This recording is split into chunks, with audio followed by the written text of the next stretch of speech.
नमस्तः कृष्णनाशाय गोविन्दाय नमो नमः। समस्त भक्तजनों एवं ग्रामवासियों क्षेत्रवासियों से अनुरोध भर विराजमान हो चुके हैं, अतः आप सभी भक्तजन जहां तक भी हमारी आवाज पहुंच रही हो, आप सभी भक्तजन शीघ्र शीघ्र कथा पंडाल में आकर अपना अपना स्थान ग्रहण करें और इस अमृतमय श्रीमद् देवी भागवत कथा का रसपान करके अपने जीवन को धन्य करें। स्वस्ति न इंद्रो वृद्धस्सर्वाः स्वस्ति नः पूषा विश्ववेदाः स्वस्ति नस्तार्क्ष्यो अरिष्टनेमिः स्वस्ति नो बृहस्पतिर्दधातु। ॐ नमो सहस्रमूर्तये सहस्रपादाक्षशिरोरवाहवे सहस्रनाम शाश्वते सहस्रकोटि युगधारिणे नमः।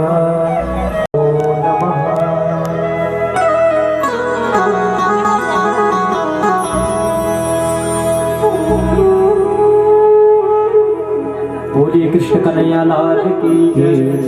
हरे कृष्ण गोविंद हरे मुरारे हे नाथ नारायण वासुदेवा हे नाथ नारायण वासुदेवा हे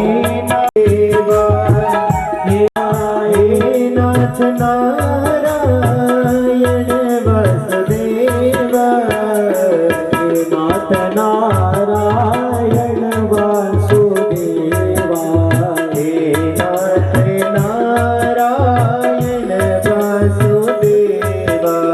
श्री कृष्ण गोविंद हरे मुरारी हे नाथ नारायण वासुदेवा। हरे हे नाथ नारायण वासुदेवा।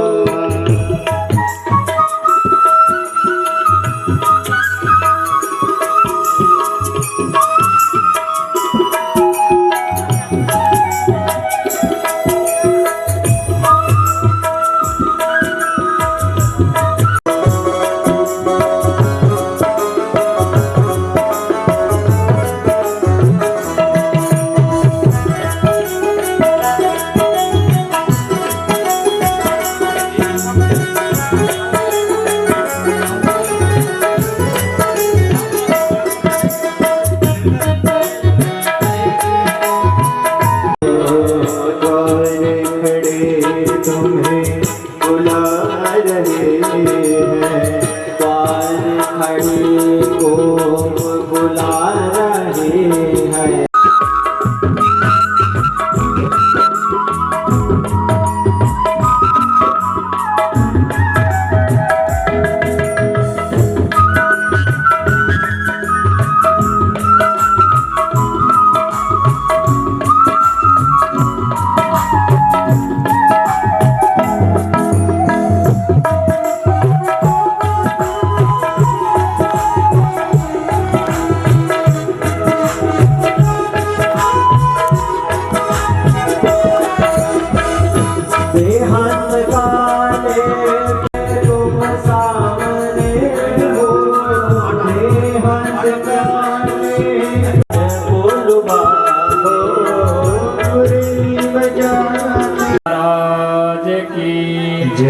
श्रीमद् देवी भागवत महापुराण की जय हो। सुरगंडासुरी मैया की जय हो। राजराजेश्वरी मैया की जय हो। नरसिंह भगवान की जय हो। भैरव भगवान की जय। नागराज भगवान की जय। सद्गुरुदेव भगवान की जय। शंकर भगवान की जय। ओम नमः पार्वतीपतये हरे हरे हरे महादेव शंभो। आई सब सर्वप्रथम मन वाणी को पवित्र करते हुए तत्पश्चात श्रीमद् देवी भागवत महापुराण के द्वितीय दिवस की कथा में प्रवेश करेंगे। सर्वप्रथम अपने इष्ट आराध्य सुखी बसे संसार सब दुखिया रहे न को, सुखी बसे संसार सब दुखिया रहे न को। ये अभिलाषा हम सबकी माता पूरी हो, ये अभिलाषा हम सबकी माता पूरी हो। विद्या बुद्धि तेज बल सबके भीतर हो, विद्या बुद्धि तेज बल सबके भीतर हो। दूध पोत धन दान से वंचित रहे न को, दूध पूत धन दान से वंचित रहे न को।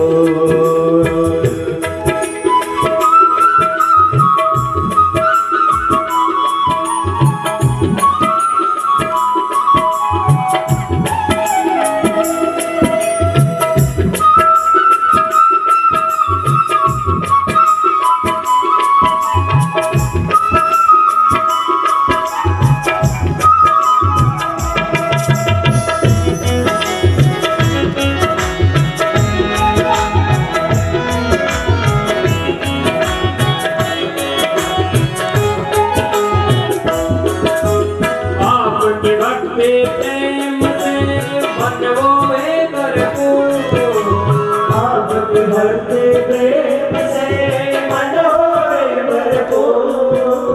राग से चित मेरा हो शोभागे दो, राग देश से चित मेरा भागे हो सो दो। मिले भरोसा आपका हमें सदा लगती, मिले भरोसा आपका हमें सदा लगती। आशा तेरे नाम की बनी रही मरती, आशा तेरे नाम के बनी रहे हमारी।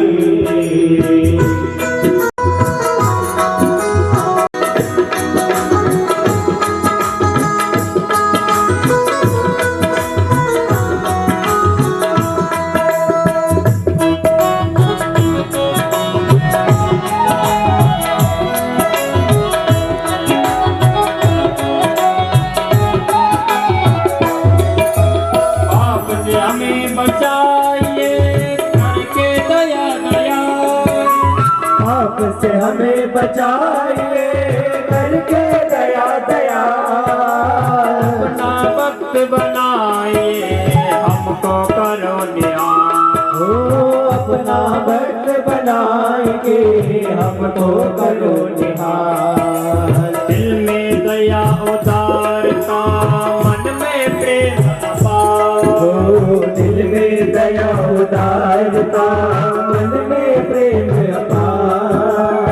हृदय में धीरज दीनता है मेरे करता, हो हृदय में धीरज दीर्घा मेरे करता। हाथ जोड़ विनती करो सुनिए कृपा निधान, हो हाथ जोड़ विनती करो विनती करो विनती करो। तो संगत दीजिए दया धर्म का दान, हो साधु संगत दीजिए दया धर्म का दान। दया धर्म का दान दीजिए दया धर्म का दान। दीजिए दया धर्म का दान दीजिए दया धर्म का दान। दीजिए दया धर्म का दान दीजिए दया धर्म का दान। दीजिए धर्म का दान।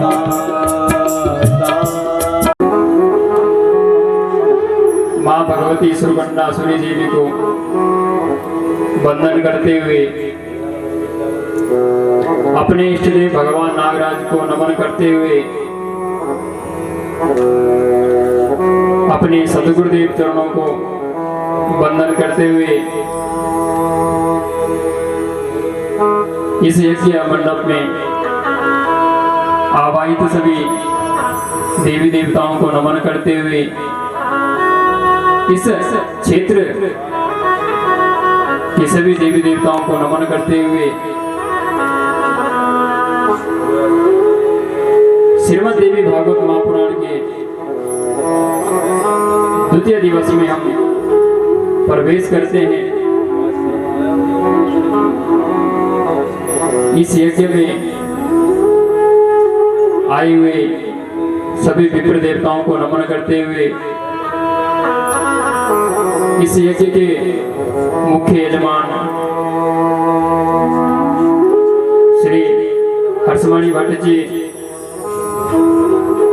धर्मपत्नी रजनी देवी जी, उनके सुपुत्र श्री अजय भट्ट जी, उनकी धर्मपत्नी श्रीमती मंजू देवी, उनके पौत्र प्रहलाद भट्ट जी, पौत्री रक्षिता भट्ट जी एवं इस क्षेत्र के सारजुला पट्टी के एवं मखरोगी पट्टी के समस्त जनमानस जिन्होंने यह सोचा कि अपने इष्ट देवी मां भगवती के चरणों में बैठकर हम श्रीमद् देवी भागवत महापुराण का श्रवण करेंगे। बहुत बहुत धन्यवाद इन यजमानों के लिए जिनके मन में यह प्रेरणा आई कि मां भगवती के चरणों में बैठकर हम मां भगवती के चरित्रों का श्रवण करेंगे। कहते हैं महाराज, न जाने कौन से जन्म के हमारे जब पुण्य उदय होते हैं तब हमारे जीवन में सत्संग प्राप्त होता है। सोचते तो बहुत लोग हैं कि हम कथा कराएंगे, पर किसी के भाग्य में नहीं होता और कोई सोचता भी नहीं और उनके बिना सोचे ही ऐसा सत्संग उन्हें प्राप्त हो जाता है। तो बड़े सौभाग्यशाली हैं महाराज जो हमें इस पवित्र धाम उत्तराखंड धाम में बैठकर मां भगवती के चरणों में बैठकर हमें सुंदर श्रीमद् देवी भागवत महापुराण श्रवण करने को प्राप्त हुआ है।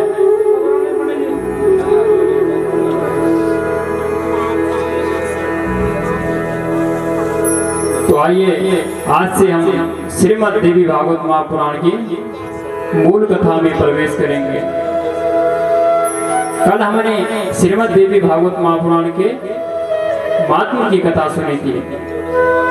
महात्म कहते हैं महिमा। स्कंद पुराण ने 5 अध्यायों में श्रीमद् देवी भागवत महापुराण के महिमा गाई। कहा कि इस श्रीमद् देवी भागवत महापुराण श्रवण करने से, इसको कराने से क्या फल प्राप्त होता है और जब तक किसी चीज से हमारा फायदा ना हो तब तक हम उस वस्तु को ग्रहण नहीं करते। तो सूत जी महाराज ने सौनक आदि 88 ऋषियों को सुंदर स्कंद पुराण से लिए गए 5 अध्यायों में जिसने श्रीमद् देवी भागवत महापुराण की महिमा गाई। सूत जी महाराज ने सौनक आदि 88 ऋषियों को अनेक इतिहास श्रवण कराए कि जब वसुदेव जी के पुत्र भगवान कृष्ण प्रसेनजीत के वन में जाकर जब वो उन पर मणि का कलंक लगा तो भगवान श्री कृष्ण प्रसेनजीत को ढूंढने के लिए द्वारिका वासियों के साथ गए। इधर वसुदेव जी बड़े परेशान हो गए कि हमारे पुत्र अभी तक घर नहीं आए। उसी समय नारद जी महाराज जी का आगमन हुआ। जैसे ही नारद जी आए पूछा, अरे वसुदेव जी आप इतने चिंतातुर क्यों हो, आपको क्या हुआ? जब वसुदेव जी ने अपनी चिंता को बताया, कहा कि मेरा पुत्र प्रसेनजीत को ढूंढने वन में गया, आज कई दिन हो गए पर वह अभी घर नहीं आया। तो नारद जी ने कहा इसमें चिंता करने की कोई बात नहीं है। तो माँ भगवती जगदम्बा ये सुंदर श्रीमद् देवी भागवत महापुराण का आयोजन करो, उससे तुम्हें अवश्य अपने पुत्र की प्राप्ति हो जाएगी। तो वसुदेव जी महाराज ने नवरात्रों में सुंदर श्रीमद् देवी भागवत महापुराण का आयोजन किया। नारद जी के मुख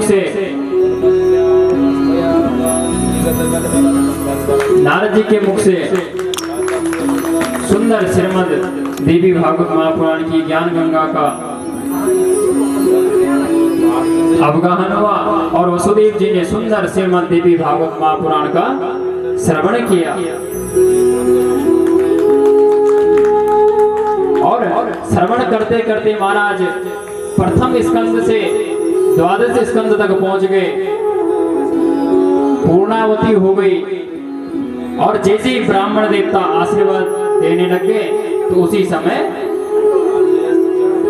भगवान श्री कृष्ण जामवती को लेकर द्वारिकापुरी में पहुंच गए। जैसे ही द्वारिकापुरी में पहुंचे तो भगवान श्री कृष्ण जैसे ही दरवाजे पर पहुंचे तो सभी द्वारकावासी बड़े प्रसन्न हुए। वसुदेव जी बड़े प्रसन्न हुए कि हमारे पुत्र घर आ गए। तो इतना चमत्कार है महाराज इस श्रीमद् देवी भागवत महापुराण कराने का और श्रवण करने का। उसके बाद अनेकों इतिहास श्रवण कराए। जब ऋतुवाग नाम का एक राजा था, उनका भी बड़ा दुष्ट पुत्र हुआ। उनके लिए भी उन्होंने सुंदर श्रीमद् देवी भागवत महापुराण का आयोजन किया। तो उसका भी उद्धार हो गया। सूत जी महाराज कहते हैं सौनकादि ऋषियों, तत्पश्चात श्रीमद् देवी भागवत महापुराण की विधि बताई कि इसको किस प्रकार से किया जाता है,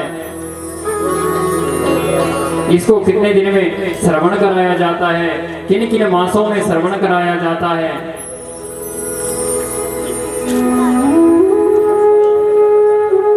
कहा कि चैत्र मास में, आषाढ़ मास में, अश्विन मास में और माघ मास में, यह 4 पवित्र मास बताए गए। और हम भी बड़े सौभाग्यशाली हैं कि हमें भी इस आषाढ़ मास में सुंदर श्रीमद् देवी भागवत महापुराण श्रवण करने को प्राप्त हुआ है। कल से ही यह आषाढ़ मास प्रारंभ हुआ और मां भगवती की सुंदर श्रीमद् देवी भागवत महापुराण भी श्रवण हुआ, कथा प्रारंभ हुई। तो आइए आज हम श्रीमद् देवी भागवत महापुराण के मूल कथा में प्रवेश करेंगे। कहते हैं कि इस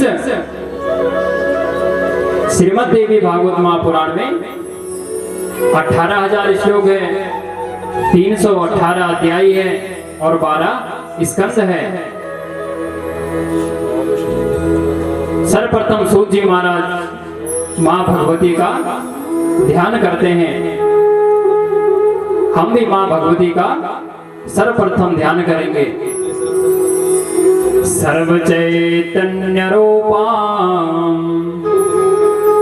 तमाद्यां विद्यां च धीमहि बुद्धिं याना प्रचोदयात्।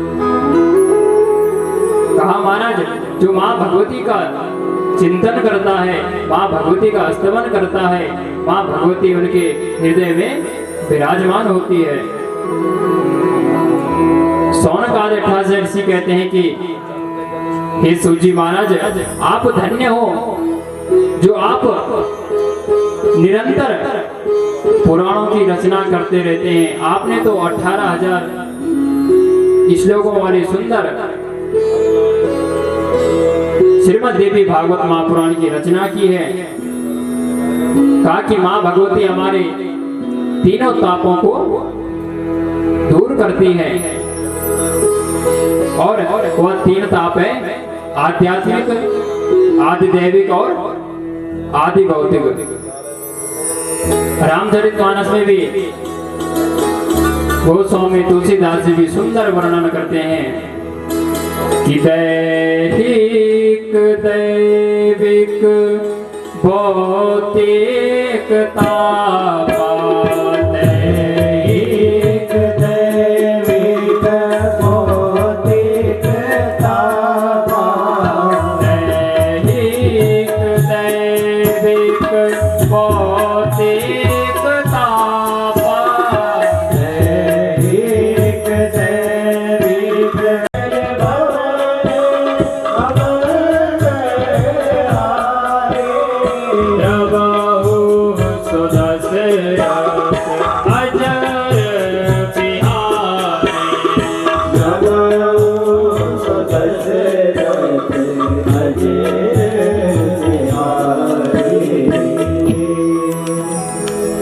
कहते हैं कि 3 प्रकार के ताप हैं, दैहिक, दैविक और भौतिक।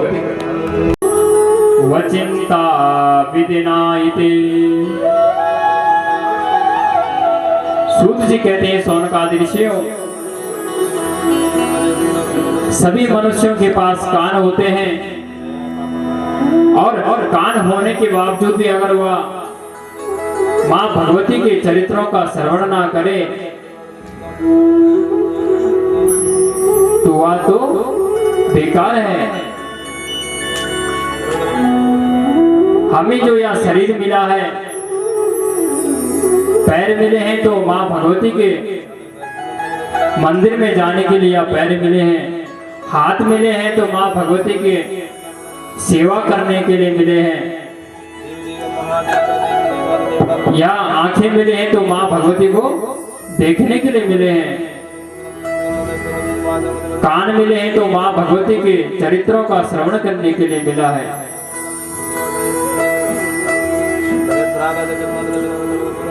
कहते हैं कि हमें यह शरीर मिला है तो हमें सत्कर्म करना चाहिए।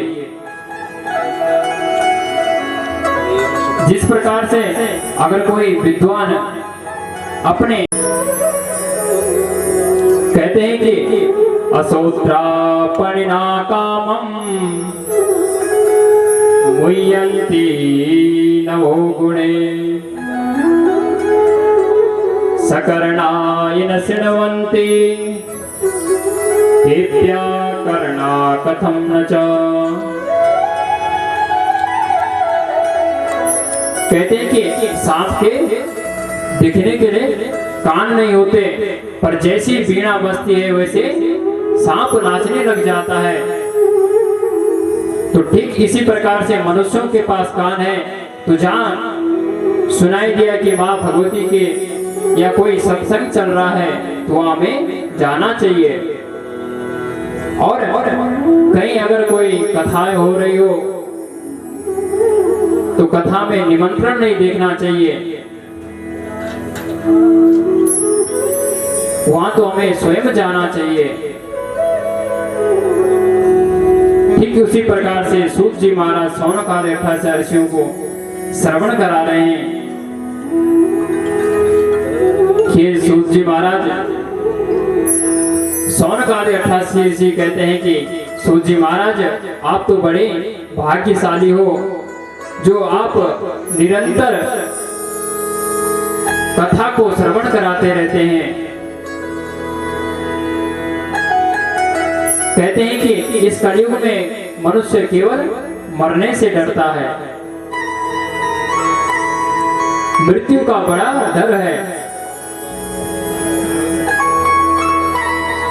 पर कबीरदास जी कहते हैं कि जो इस संसार में आया है उसका जाना सुनिश्चित है, जिसने जन्म लिया है उसका मरण अवश्य है। आया है सो जाएगा राजा रंग फकीर, एक सिंहासन चढ़े एक बांधे जंजीर। कहते हैं कि जो मनुष्य जन्म लेता है उसका मरना निश्चित है। सूत जी कहते हैं सौनकादि ऋषियों, जब सुंदर श्रीमद् देवी भागवत महापुराण का श्रवण करा रहे थे तो नैमिषारण्य के तीर्थ में सौनकादि 88 ऋषि सूत जी महाराज जी से प्रश्न करते हैं कि महाराज जब सूत जी महाराज जी का आगमन हुआ उन्होंने उनका सत्कार किया, कहा कि हमें ऐसी कथा सुनाई जिससे हमें धर्म अर्थ काम मोक्ष की प्राप्ति हो जाए।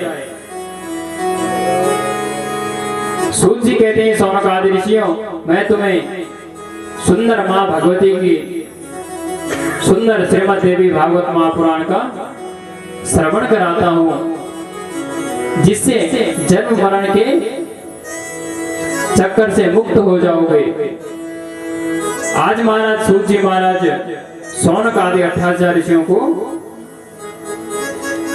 सुंदर श्रीमद् देवी भागवत महापुराण की कथा श्रवण कराने लग गए। अता सर्वरसोपेतम पुण्यम भागवतम वदः पावनम मुक्तिदं गुह्यम मुमुक्षोणम सदा प्रियम। कहते हैं महाराज यह श्रीमद् देवी भागवत महापुराण धर्म अर्थ काम मोक्ष प्रदान करने वाली। सूत जी कहते हैं सौनकादि ऋषियों, मैं तो अपने आप को बहुत बड़ा भाग्यशाली समझता हूं कि तुम निरंतर मेरे से प्रश्न करते रहते हैं, कुछ ना कुछ बातें पूछते रहते हैं। इसलिए मैं अब तुम्हें संपूर्ण मां भगवती जगदम्बा कि तुम्हें अब श्रीमद् देवी भागवत महापुराण श्रवण कराता हूं। तो सर्वप्रथम मां भगवती को प्रणाम करते हुए सूत जी कहते हैं, एकावर्णवत्सलिलं रसरूपमेव तम्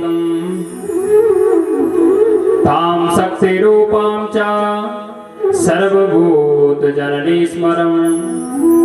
कहा कि सर्वप्रथम मां भगवती के चरणों को वंदन करते हुए आज सूत जी महाराज सौनकादि 88 ऋषियों को सर्वप्रथम देवी भागवत के 5 लक्षणों को बताते हैं।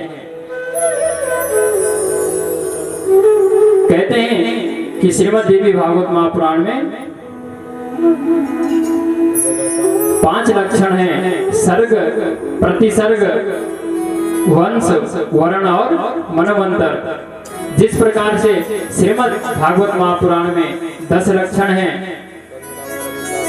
ठीक उसी प्रकार से श्रीमद् देवी भागवत महापुराण में 5 लक्षण बताए गए। सर्गस्या प्रतिसर्गस्या वंशो मन्वन्तराणि च वंशानुचरितं चैव पुराणं पंचलक्षणम्। सूत जी कहते हैं सौनकादि ऋषियों, व्यास जी से मैंने सुंदर श्रीमद् देवी भागवत महापुराण की कथा श्रवण की। तो सौनक आदि 88 ऋषि कहते हैं कि हे सूत जी महाराज, आपने वह 18 कौन कौन से पुराण श्रवण किए, उनके नाम कौन कौन से हैं? तो सूत जी कहते हैं सौनक आदि ऋषियों, मैं तुम्हें उन 18 पुराणों का नाम श्रवण कराता हूं, जिसको मैंने विधि पूर्वक श्री वेद व्यास जी से मैंने अध्ययन किया था। कहते हैं कि 2 ऐसे पुराण हैं जो पहले मां अक्षर से प्रारंभ होते हैं। एक है मत्स्य पुराण और दूसरा है मार्कंडेय पुराण। कहते हैं महाराज 2 ऐसे पुराण हैं जो भा अक्षर से प्रारंभ होते हैं। एक है भविष्य पुराण और एक है भागवत पुराण। कहते हैं महाराज 3 ऐसे पुराण हैं जो ब्र अक्षर से प्रारंभ होते हैं। ब्रह्म पुराण, ब्रह्मांड पुराण और ब्रह्म वैवर्त पुराण। फिर कहा महाराज 4 ऐसे पुराण हैं जो वा अक्षर से प्रारंभ होते हैं। वायु पुराण, वामन पुराण, वराह पुराण और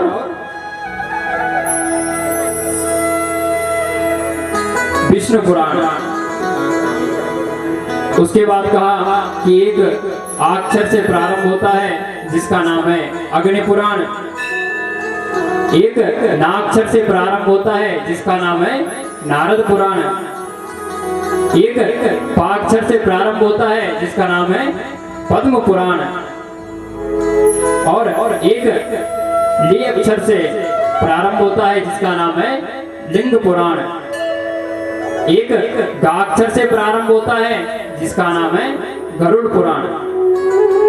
जब कोई व्यक्ति किसी व्यक्ति की मृत्यु हो जाती है तब उसको श्रवण किया जाता है, जिसको कहते हैं गरुड़ पुराण। कहते हैं एक कु अक्षर से प्रारंभ होता है जिसका नाम है कूर्म पुराण। और एक स्कंद पुराण है। कहा कि 18 पुराणे जो मैंने वेद व्यास जी से श्रवण किया है। अष्टादश पुराणेषु व्यासस्य वचनद्वयम् परोपकाराय पुण्याय पापाय परपीडनम्। सूत जी कहते हैं महाराज यह 18 पुराण है जो मैंने वेद व्यास जी महाराज जी से श्रवण किया है। और इन 18 पुराणों में व्यास जी ने 2 बड़ी सुंदर बातें बताई है। कहा कि यदि आप परोपकार करते हो तो उसे पुण्य समझना चाहिए, और यदि मन वचन कर्म से पीड़ा पहुंचाते हो तो उसका पाप लगता है। सूत जी कहते हैं सौनकादि ऋषियों, इस प्रकार से मैंने 18 पुराण श्री वेद व्यास जी अपने सदगुरुदेव से मैंने श्रवण किया है। तत्पश्चात महाराज व्यास जी के रचे गए सुंदर श्रीमद् देवी भागवत महापुराण सूत जी महाराज ने वेद व्यास जी से श्रवण किया। तत्पश्चात व्यास जी कहते हैं कि जब अरणी मंथन हो रहा था तो उस समय जब अरणी से जब अग्नि उत्पन्न हुई तो मैंने भी सोचा कि मैं भी ऐसे तेजस्वी पुत्र को जन्म दूंगा। एक दिन अपने आश्रम में बैठे थे, विचार कर ही रहे थे, सोच रहे थे कि मैं ऐसे पुत्र को उत्पन्न करूंगा कि जो भगवान के भजन कीर्तन को करते रहे। और जैसे ही सोच रहे थे तो शौनकादि अट्ठाचार्य जी कहते हैं, सूत जी महाराज, व्यास जी की पत्नी का नाम क्या था और उनके पुत्र कौन हुए? सूत जी कहते हैं, शौनकादि ऋषियों, व्यास जी की पत्नी का नाम बट्टिका, चेटिका, कई नामों से पुकारा जाता है और उनके पुत्र सुखदेव जी हुए हैं, जिन्होंने सुंदर श्रीमद् देवी भागवत महापुराण श्रवण किया था। और जब राजा परीक्षित जी को श्राप लगा था तो उनके मोक्ष के लिए सुखदेव जी महाराज जी ने सुंदर श्रीमद् भागवत महापुराण का श्रवण कराया, जिससे राजा परीक्षित का उद्धार हो गया। कहा कि वही सुखदेव जी राज वेद व्यास जी के पुत्र हुए।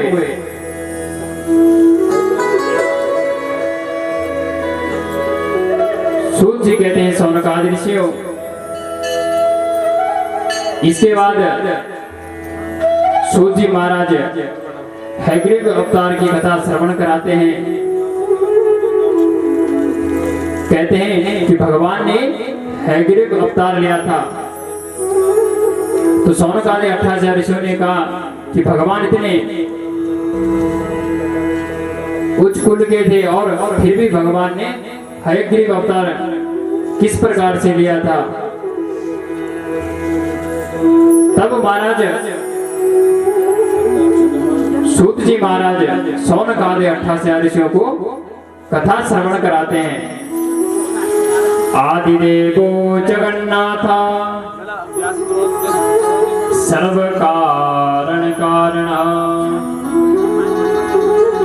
तस्यापि वदनं छिन्ना दैवयोगत् कथं ददा तत्सर्वं कथयायेषु तो विस्तारेण महावरे। सूत जी कहते हैं, शौनकादि ऋषियों, आप सभी लोग एकाग्रचित्त होकर देवताओं की देवता भगवान विष्णु का चरित्र श्रवण करिए। कहते हैं कि एक समय की बात है, आदिदेव विष्णु ने 10,000 वर्षों तक दैत्यों से युद्ध किया।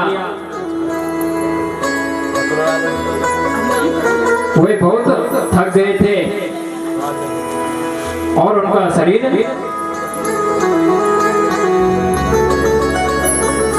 जब वह एक समतल मैदान में पहुंचे तो उन्होंने वहां पर विश्राम किया। और जैसे ही विश्राम करने वह वन में आए, विचरण करने लग गए। जैसे ही वह एक समतल मैदान पर, तो उन्होंने उसी समय भगवान विष्णु को देखा और भगवान विष्णु वहां पर विश्राम कर रहे थे। जैसे इंद्र, वरुण, कुबेर, ब्रह्मा, महेश ने देखा कि भगवान तो वहां पर सो रहे हैं और अगर हम इनको नींद से जगाते हैं तो हमें पाप लगे। दीमकों को बुलाया और कहा, भगवान विष्णु धनुष की प्रतिष्ठा चढ़ाकर उस धनुष के पास लेटे हुए थे। भगवान ब्रह्मा ने दीमकों को ध्यान किया और कहा कि तुम इस धनुष की प्रत्यंचा को तोड़ो जिससे भगवान विष्णु की नींद खुल जाए।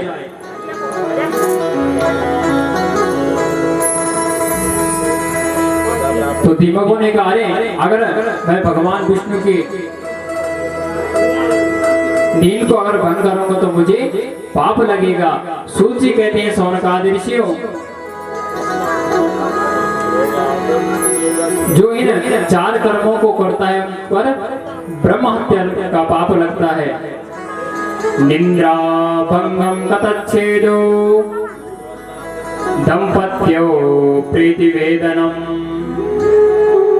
शिशु मातृ विदेशस्य ब्रह्म हत्या समस्मृतः। कहते हैं, जो व्यक्ति, अगर कोई व्यक्ति सोया हुआ हो और उसे जगा दे तो उसे ब्रह्म हत्या का पाप लगता है। दूसरा, अगर कोई पुरुष या कोई स्त्री अपने दूसरे के स्त्री से या पुरुष से दूर करे तो उन्हें ब्रह्म हत्या का पाप लगता है। और कोई माँ अगर अपने बच्चे को दूध का पान करा रही हो और अगर तीसरा व्यक्ति उसे मां से दूर कर दे तो उसे ब्रह्म हत्या का पाप लगता है। इस प्रकार से सूत जी महाराज सौनकादि 88 ऋषियों को कथा श्रवण करा रहे थे। जब दीमकों ने मना किया तो ब्रह्मा जी ने कहा, अरे जो यज्ञ में जो भार की आहुति होगी वह तुम्हें प्रदान किया जाएगा।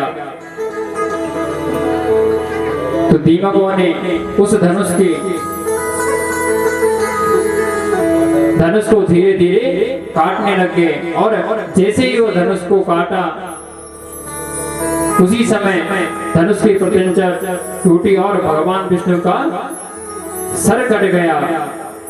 सभी देवता लोग महाराज भयभीत हो गए कि यह कैसा हो गया। सोचने लगे कि भगवान विष्णु से ऊपर किस देवता की कृपा है, कौन सी शक्ति की कृपा है जिन्होंने भगवान विष्णु का ही सर काट दिया। इधर उधर देखने लगे तो उसी समय आकाशवाणी से एक शब्द निकला तो समझ गए कि मां भगवती की शक्ति से भगवान विष्णु का सर धड़ से अलग हो गया। सभी देवता लोग मां भगवती के चरणों में गए और मां भगवती की सुंदर स्तुति गाने लगे। त्वं भूमि सर्वभूतानां प्राणा प्राणवतां तथा धीं श्रीकांति क्षमा शांति श्रद्धा मेधादिति स्मृति त्वमुद्गीते अर्धमात्रा से गायत्री व्यादिते स्तता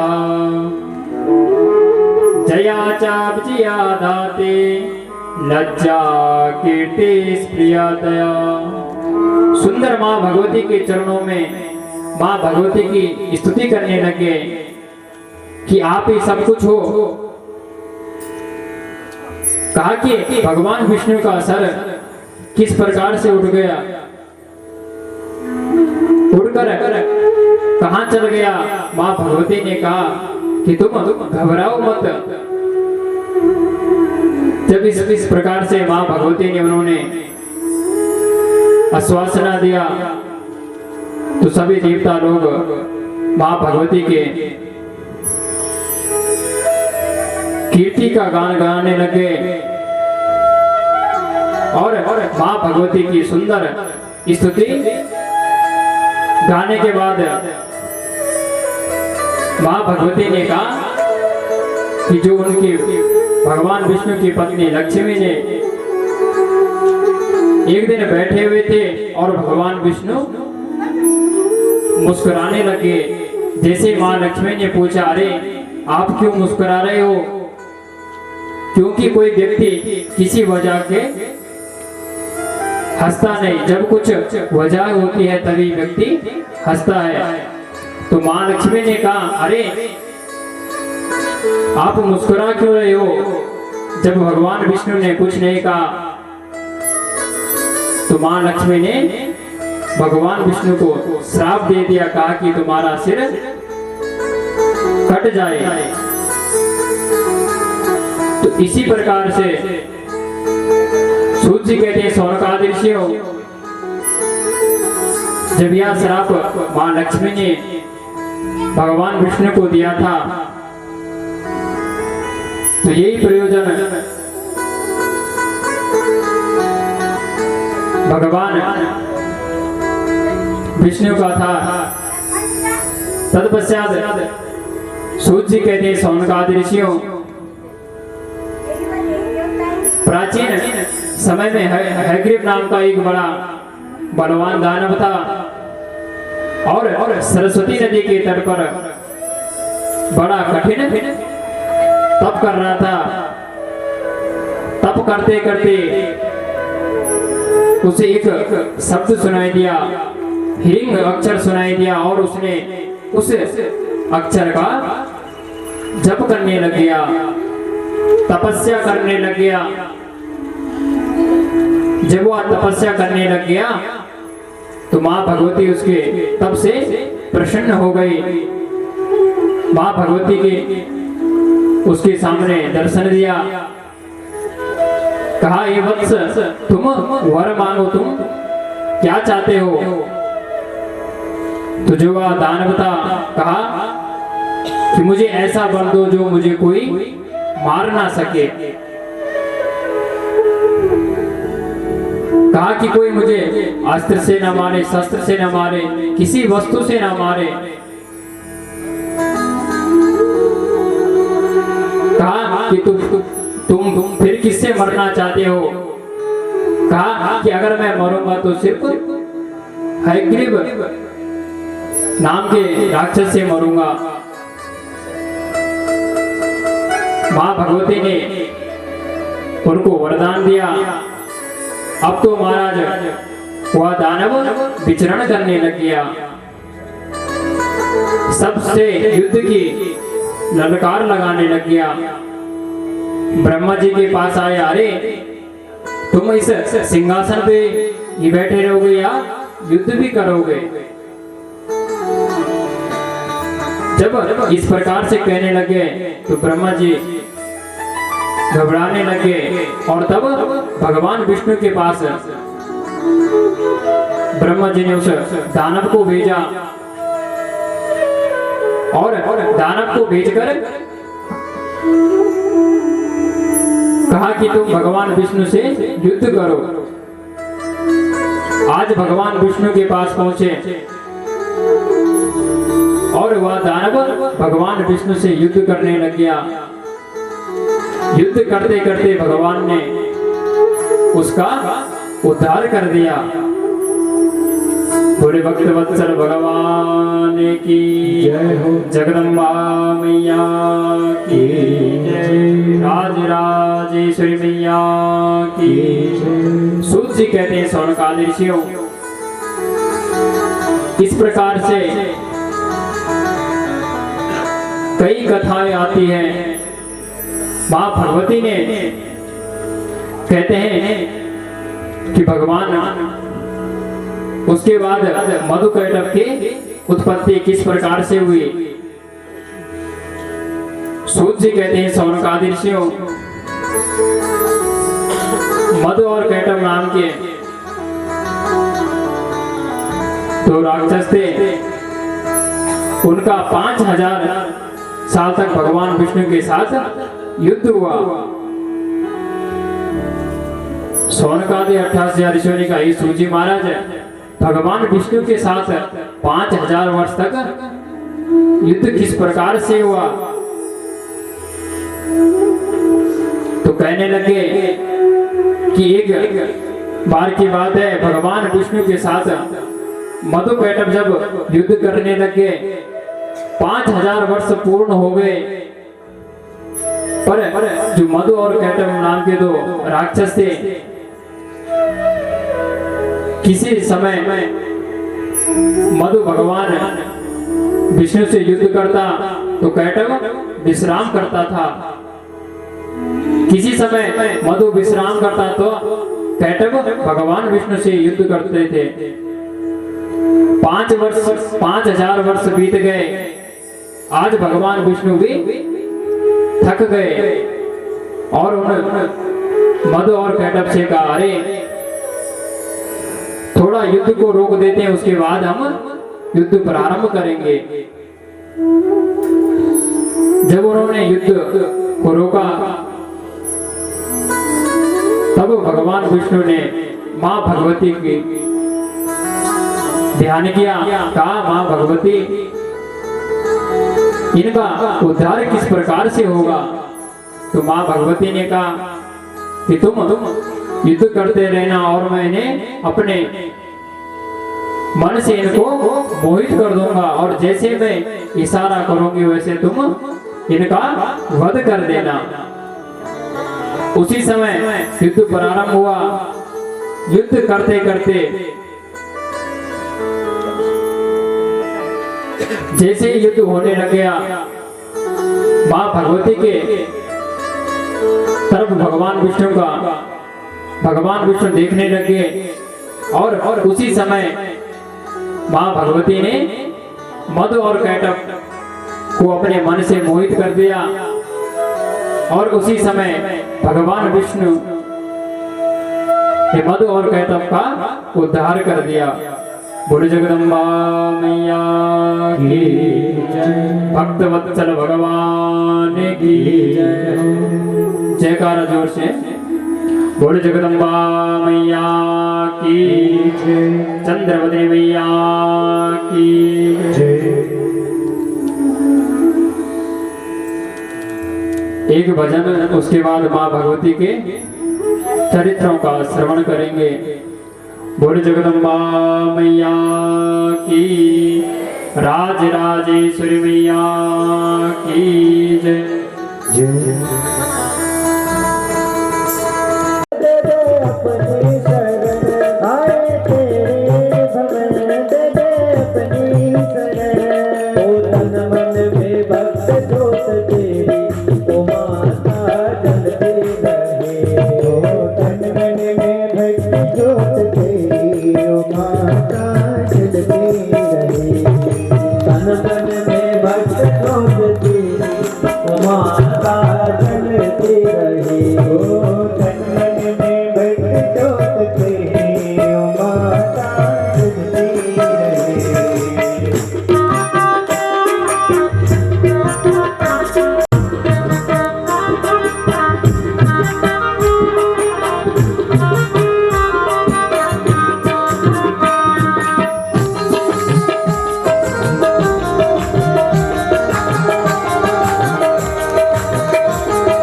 फूल सजाए, फूलों के गंध से रंगोली सजाए, सारी धरती ये महकाए।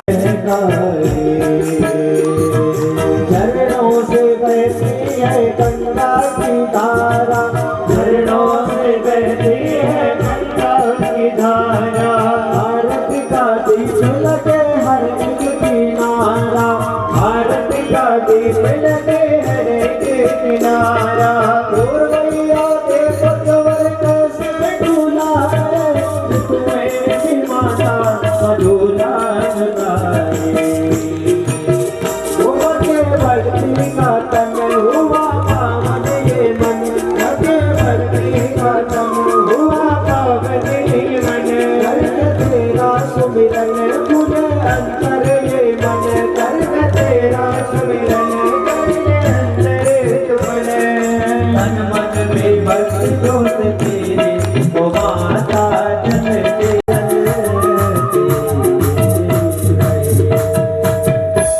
बोली दुर्गी मैया की जय, सुरकंडासुरी मैया की जय। सूत जी कहते हैं सौनकादिशियों, जब भगवान ने मधु कैटभ का अवतार किया, उसके बाद सूत जी महाराज सौनकादि 88 ऋषियों को भगवान शिव के द्वारा व्यास जी को पुत्र प्राप्ति का वर की कथा को श्रवण कराते हैं। अब महाराज सौनकादि 88 ऋषि सूत जी से कहते हैं कि व्यास जी के द्वारा सुखदेव जी की कैसे उत्पन्न हुए और उन्होंने अपने पुत्र को पुराणों की शिक्षा कैसे दी। सूत जी कहते हैं सौनकादि ऋषियों,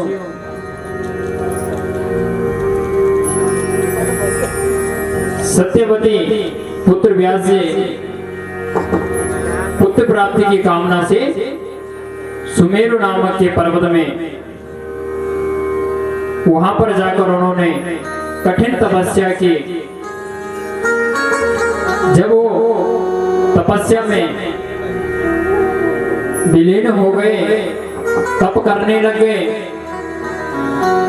उनका संकल्प था कि पांचों भूतों की सभी विशेषताएं जिसमें विद्यमान हो वैसा उनको पुत्र चाहिए था।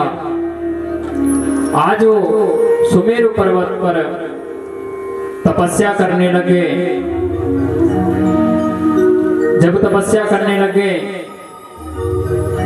तो व्यास जी की जटाएं बन गई स्वर्ण के समान, पीत वर्ण की हो गई। अब ध्यान करते करते इंद्र डर गया कि कहीं मेरा सिंहासन ना छीन ले। आज तो इंद्र बड़ा घबराने लग गया। तो उसी समय इंद्र के पास नारद जी पहुंचे। अरे इंद्र, तुम क्यों दुखी हो? तो नारद जी ने जब इंद्र से पूछा तो इंद्र कहने लगे, अरे व्यास जी तपस्या कर रहे हैं, न जाने वो इस सिंहासन को ना छीन ले। नारद जी ने कहा, अरे तुम घबराओ मत, वह तो पुत्र प्राप्ति के लिए तपस्या कर रहे हैं। तब महाराज नारद जी महाराज ने जब इंद्र को सांत्वना दिया तो इंद्र शांत हो गए। इधर व्यास जी महाराज बड़े तपस्या करने लगे। तपस्या करते करते मां भगवती ने उनको दर्शन दिया। कहा कि अरे व्यास जी, आपकी तपस्या में कोई कमी नहीं है, आपकी तपस्या से मैं प्रसन्न हूं। आप बताइए कि आपको क्या चाहिए? तो व्यास जी ने कहा, मुझे एक पुत्र चाहिए और जो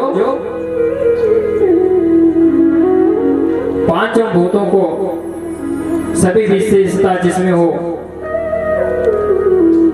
ऐसा पुत्र मुझे चाहिए। आज महाराज व्यास जी ने जब ऐसा वर प्राप्त किया, घर में आए, अब सोचने लगे कि मैं विवाह किससे करूं। जिस प्रकार का मुझे पुत्र चाहिए उसी प्रकार से मुझे धर्मपत्नी भी चाहिए। अब महाराज सोचने लगे, तो उसी समय उन्हें स्मरण आया और उसी समय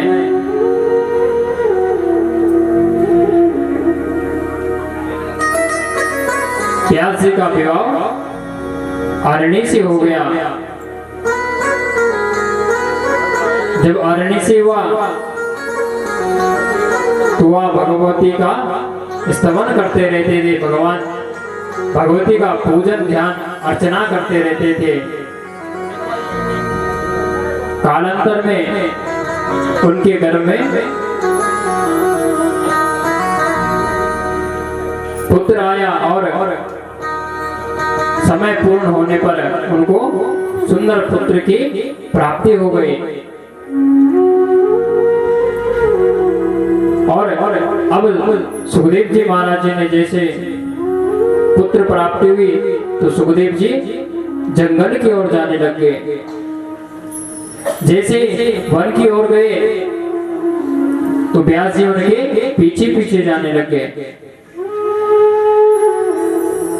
पुत्र पुत्र कहकर पुकारने लगे तो उसी समय सरोवर में स्त्रियां स्नान कर रही थी। तो जैसे उस मार्ग से व्यास जी गए तो उन स्त्रियों ने अपने वस्त्र धारण करने लग गए।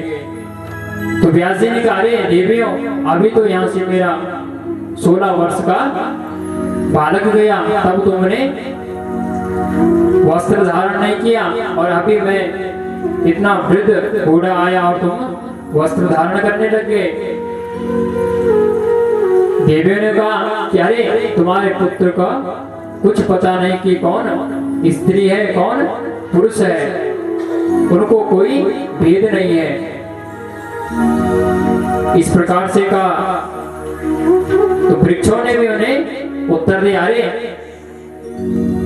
तुम एक पुत्र के लिए क्यों उनके पीछे पड़े हो? हमारे न जाने इतने सारे पुत्र होते हैं, कोई पत्थर से तोड़ देता, कोई डंडे मारकर हमसे दूर कर देता। व्यास जी ने उनको प्रणाम किया और घर आ गए। एक दिन सोचने लगे, अपने आश्रम में सोच रहे थे कि अब इस देवी भागवत को किसको श्रवण कराऊं।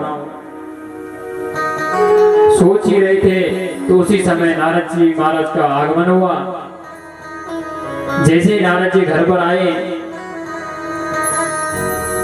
नारद जी को उन्होंने आसन दिया। कहा, महाराज मैंने इस सुंदर 18,000 श्लोकों के 318 अध्याय की और 12 स्कंद के सुंदर श्रीमद् देवी भागवत की रचना कर दी, पर इसे किसको श्रवण कराऊं? एक पुत्र था, वह भी जंगल की ओर चला गया। नारद जी ने कहा, आप घबराओ मत, आप माँ भगवती जगदम्बा की स्तुति करो, माँ भगवती का ध्यान करो, आपका पुत्र अवश्य घर आएगा और इस सुंदर श्रीमद् देवी भागवत महापुराण का श्रवण करेगा। सूत जी कहते हैं, सोमकादि ऋषियों, जब इस प्रकार से श्रवण करा रहे थे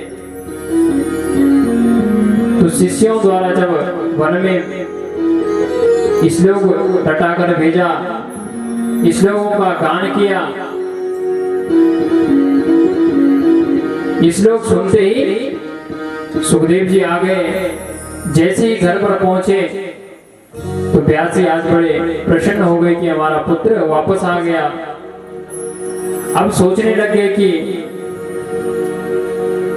इनको सुंदर श्रीमद देवी भागवत महापुराण का श्रवण करा दो।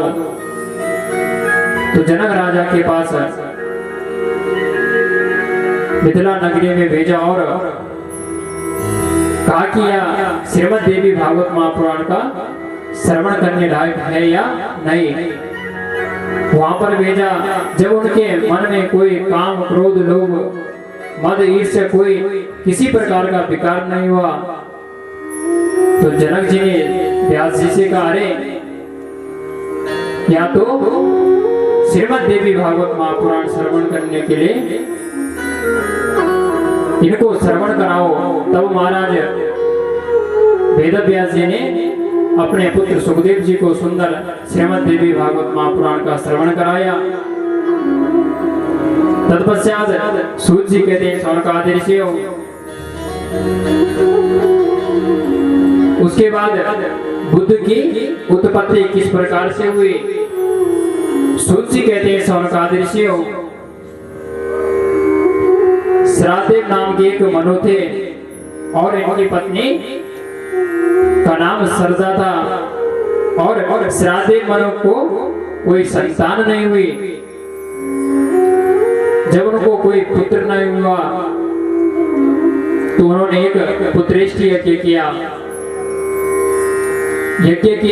तो उस यज्ञ से उन्हें एक पुत्र की उत्पत्ति हो गई। पुत्र की उत्पत्ति हुई। एक दिन वह जंगल में गया।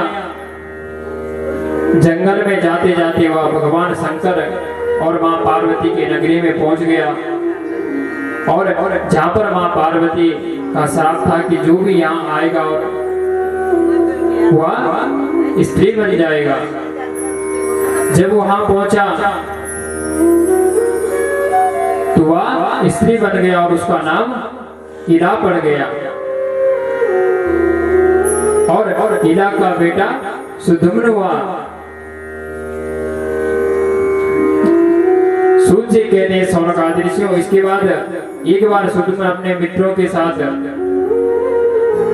विचरण करते करते